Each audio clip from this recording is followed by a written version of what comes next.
Hello friends, आज आपण बनवणार आहोत कांदे पोहे। हे जाड पोहे घ्यायचे जे पोह्यांसाठी दुकानामध्ये मिळतात। हे स्वच्छ निवडून आणि धुवून घ्यायचे। थोडं पाणी राहू द्यायचं, त्यामुळे ते नरम होतात। त्यासाठी लागणारं साहित्य: चिरलेला कांदा, एक कांदा, 4-5 हिरवी मिरची, मटर, लिंबाची एक फोड आणि कोथिंबीर, चिरलेला एक बटाटा आणि पातीचा कांदा, थोडं साखर आणि मीठ। एवढं साहित्य घेऊन भांड्यामध्ये तेल घ्यायचं। 3-4 टेबलस्पून तेल घ्यायचं अंदाजे। त्यामध्ये मोहरी छान फुटू द्यायची। जिरं चांगलं फुलू द्यायचं, अर्धा टीस्पून दोन्ही। हे फुटेपर्यंत हे भिजवून आणि धुतलेले पोहे आहेत बघा, छान मोकळे झाले आणि नरम सुद्धा झालेले आहेत। यामध्ये मीठ घालून घ्यायचं आणि साखर घालायची आणि मिक्स करून ठेवून द्यायचं तोपर्यंत हे छान मुरतं।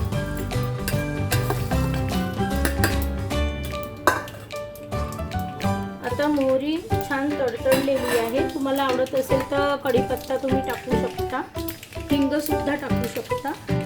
हे ऑप्शनल आहे, तुम्हाला आवडत असेल तर तुम्ही घाला। थोडं हिंग घालते। मोहरी छान तडतडलेली आहे। आता यामध्ये कांदे, बटाटे, चिरलेले बटाटे, कांदे आणि हिरवी मिरची टाकून घ्यायची।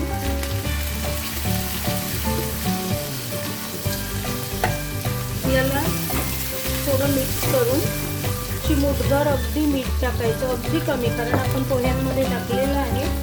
अगदी चिमूटभर, फक्त हे कांदे आणि बटाट्याला लागण्यासाठी, त्यामुळे ते लवकर शिजतात आणि चव पण चांगली होते। आता यावर प्लेट ठेवून याला थोडी वाफ येऊ द्यायची, म्हणजे कांदे आणि बटाटे चांगले शिजतात। एकदा झाकण उघडून चेक करायचं बघा, बटाटे शिजलेले आहेत, कांदे पण छान फ्राय झालेले आहे। आता यामध्ये जर तुम्हाला आवडत असेल तर थोडे शेंगदाणे घालायचे, छान वाटतात। हे तुम्हाला नसेल आवडत तर तुम्ही स्किप करू शकता। आता टाकायचे वाटाणे, हिरवे मटर, थोडं फ्राय करायचं।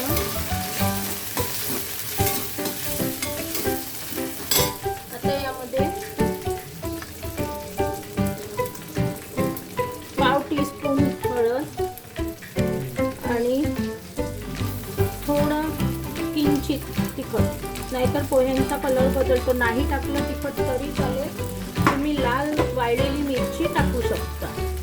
यामध्ये चिली फ्लेक्सचा सुद्धा वापर केला जातो, यासाठी की पोह्याला तिखट चव यावी। मिरची कधी तिखट राहत नाही, त्यामुळे तुम्ही वाळलेली मिरची टाकू शकता, नाही टाकली तरी चालेल।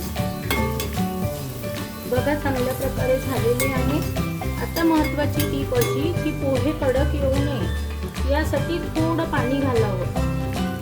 किंचित पाणी घालायचं, साधारणतः 2 चमचे मी पाणी घातलं असेल। थोडी वाफ येऊ द्यायची। आता यामध्ये पोहे घालायचे।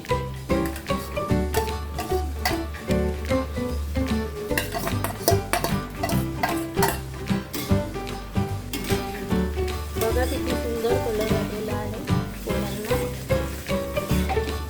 पाणी घातल्यामुळे ते कडक पण होत नाही आणि छान सॉफ्ट, मऊ, लुसलुशीत पोहे लागतात। आता याला झाकण ठेवून थोडी वाफ येऊ द्यायची। आता बघूया, पोह्यांना खूप छान वाफ आलेली आहे। पोहे एकदम तयार आहे। अशा वेळी आपण थोडी कोथिंबीर घालून थोडा लिंबाचा रस टाकूया।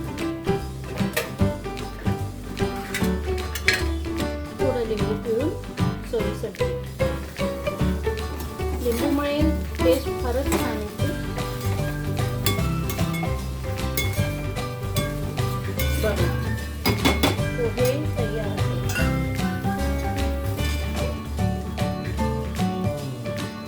खुसखुशीत नरम आणि चविष्ट असे कांदे पोहे तयार होते बघा. थोडी कांद्याची पात